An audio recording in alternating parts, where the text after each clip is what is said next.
30 नवंबर 2022 internet के इतिहास की वो तारीख जिसने टेक दुनिया को पूरी तरह से पलट कर रख दिया।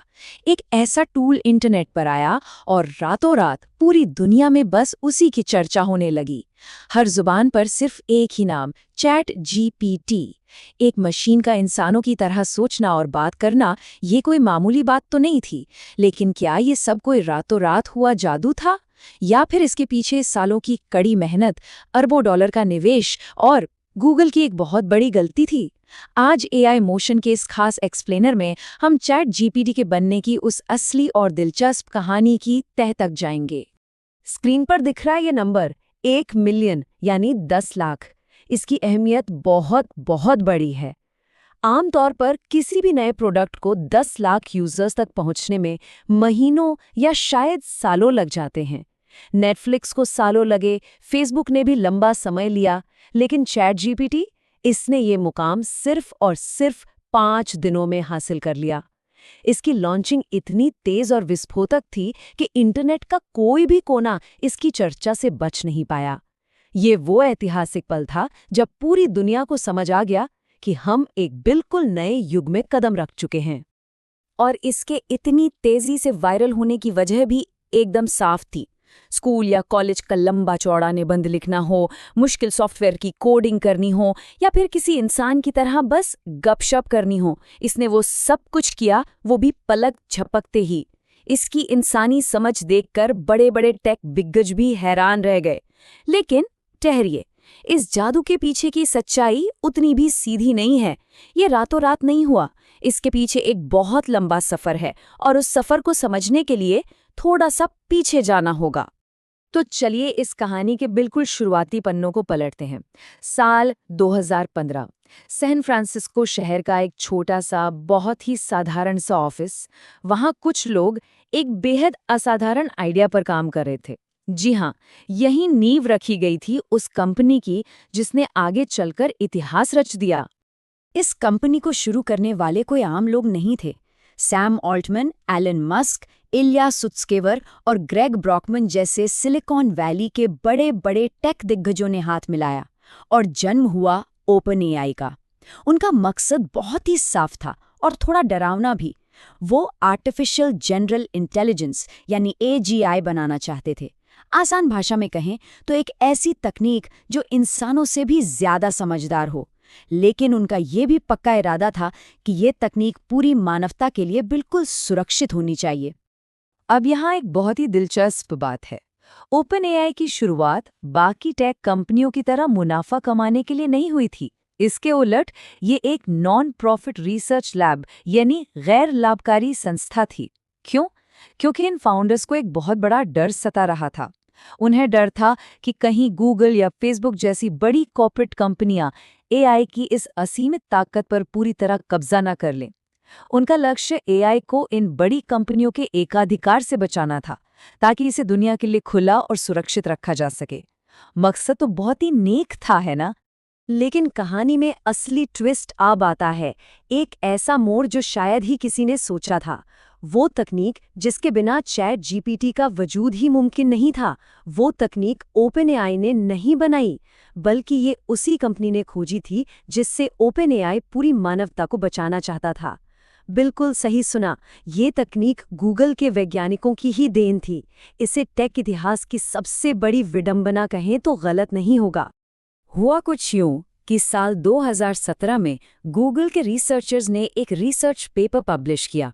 नाम था attention is all you need. देखने में ये बस कुछ पन्नों का एक बोरिंग सा तकनीकी दस्तावेज लग सकता है, लेकिन असल में ये एक क्रांतिकारी खोज थी। इसी पेपर के अंदर एक बिल्कुल नया आर्किटेक्चर दुनिया के सामने पेश किया गया, जिसे नाम दिया गया ट्रांसफॉर्मर।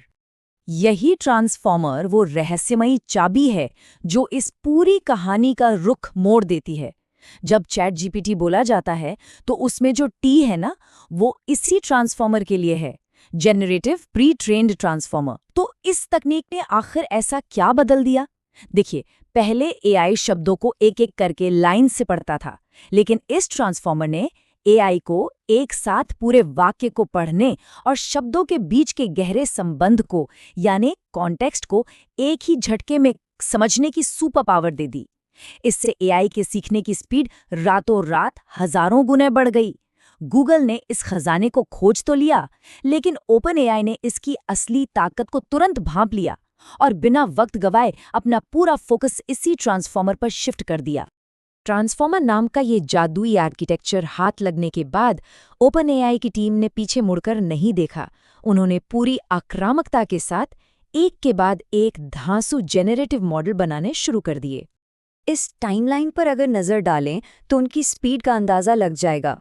2018 में GPT-1 लॉन्च हुआ। ये बस एक छोटी सी शुरुआत थी, लेकिन अगले ही साल 2019 में आया GPT-2।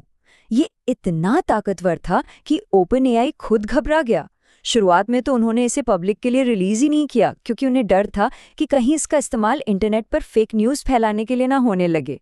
और फिर 2020 में जन्म हुआ GPT-3 का। ये कोई आम मॉडल नहीं था, टेक की दुनिया का एक असली बीस्ट था। 175 अरब पैरामीटर्स। इस नंबर की विशालता का अंदाज़ा लगाना भी मुश्किल है। ये वो लर्निंग पॉइंट्स थे जिनसे GPT-3 ने दुनिया भर का ज्ञान बटोरा था। ये भारी भरकम निबंध लिख सकता था, सॉफ्टवेयर के लंबे लंबे कोड जनरेट कर सकता था। लेकिन यहाँ एक छोटा सा पेंच था। इतने अरबों पैरामीटर्स होने के बावजूद ये अभी भी एक बात करने वाला चैटबॉट नहीं था। ये मुख्य रूप से सिर्फ एक टेक्स्ट प्रेडिक्टर था, जिसका काम बस ये अनुमान लगाना था कि आगे कौन सा शब्द आना चाहिए। तो फिर बड़ा सवाल ये है कि इसे एक ऐसा टूल कैसे बनाया गया जो इंसानों के सवालों का इतना सटीक और सलीके से जवाब दे सके। क्योंकि GPT-3 स्मार्ट तो बहुत था, लेकिन वो बेहद अनप्रिडिक्टेबल भी था। कभी कभी वो पूरे कॉन्फिडेंस के साथ एकदम अजीबोगरीब या गलत जानकारी दे देता था। बस यहीं पर OpenAI ने अपने सबसे बड़े सीक्रेट फॉर्मूला का इस्तेमाल किया। नाम है RLHF, यानी रीएनफोर्समेंट लर्निंग फ्रॉम ह्यूमन फीडबैक। असल में यही वो सीक्रेट मसाला है जिसने एक बेजान मशीन को इंसानी लहजा दिया। आइए देखते हैं कि ये RLHF काम कैसे करता है। इसे 2 हिस्सों में बांटा गया। पहले OpenAI ने हजारों इंसानी ट्रेनर्स को काम पर रखा। इन ट्रेनर्स ने AI को अलग अलग सवाल दिए और फिर खुद अपने हाथों से उनके एकदम सटीक और आदर्श जवाब लिखे। इससे AI ने पैटर्न समझा कि इंसान आखिर बात कैसे करते हैं। फिर दूसरे हिस्से में जब AI ने खुद जवाब देना शुरू किया तो इन ट्रेनर्स ने उसे रेट किया। अच्छे जवाब पर उसे इनाम मिला और गलत जवाब पर सजा, बिल्कुल वैसे ही जैसे एक छोटे बच्चे को सिखाया जाता है। इस इनाम और सजा के खेल से AI ने धीरे धीरे समझ लिया कि इंसानों को असल में क्या पसंद है और क्या नहीं। हालांकि इंसानी फीडबैक और डेटा को लेबल करने के इस विशाल काम को पूरा करने के लिए आउटसोर्सिंग का सहारा लिया गया। इसके लिए केन्या जैसे विकासशील देशों में काम कर रहे मजदूरों का इस्तेमाल किया गया, जिन्हें इस काम के लिए बेहद कम पैसे दिए जाते थे। जब ये जानकारी दुनिया के सामने आई तो इसने टेक इंडस्ट्री में एक बड़ी बहस और विवाद को भी जन्म दिया। और आखिरकार सालों की कड़ी मेहनत, ट्रांसफॉर्मर तकनीक और RLHF के इस इंसानी टच को मिलाकर तैयार हुआ GPT 3.5 मॉडल। इसके ऊपर एक बहुत ही आसान सा चैट इंटरफेस लगाया गया और बिना किसी शोर शराबे, बिना किसी बड़े विज्ञापन के 30 नवंबर 2022 को इसे चुपचाप दुनिया के सामने रख दिया गया। उसके बाद जो हुआ वो इतिहास है। ये एक ऐसा धमाका था जिसने पूरी सिलिकॉन वैली की नींव हिलाकर रख दी। टेक इंडस्ट्री के दिग्गजों पर इसका असर जबरदस्त था। माइक्रोसॉफ्ट ने बिना एक पल गवाए इसकी ताकत को पहचान लिया और तुरंत OpenAI में अरबों डॉलर का निवेश कर डाला। और दूसरी तरफ गूगल, जिसके वैज्ञानिकों ने वो तकनीक खोजी थी जिस पर ये पूरा चैट GPT खड़ा था, वहां खलबली मच गई। गूगल हेडक्वार्टर्स में कोड रेड घोषित कर दिया गया, क्योंकि ये उनके मुख्य सर्च बिजनेस के लिए अब तक का सबसे बड़ा और सीधा खतरा था। तो दोस्तों, ये थी चैट GPT के बनने की पूरी इन डेप्थ कहानी।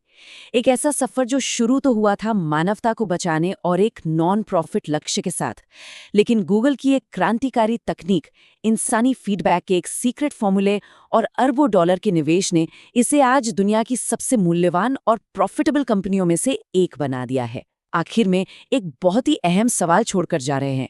क्या चैट जीपीटी और ऐसे ही एआई मॉडल्स भविष्य में पूरी तरह इंसानों की जगह ले लेंगे, या फिर ये हमेशा बस एक मददगार टूल बनकर ही रहेंगे? ये एक ऐसा सवाल है जिस पर विचार किया जाना चाहिए। अगर एआई मोशन के इस एक्सप्लेनर से कुछ नया और गहरा सीखने को मिला है तो हमसे जुड़े रहें। एआई मोशन को सब्सक्राइब करना ना भूलें और बेल आइकन जरूर दबाएं। जय हिंद।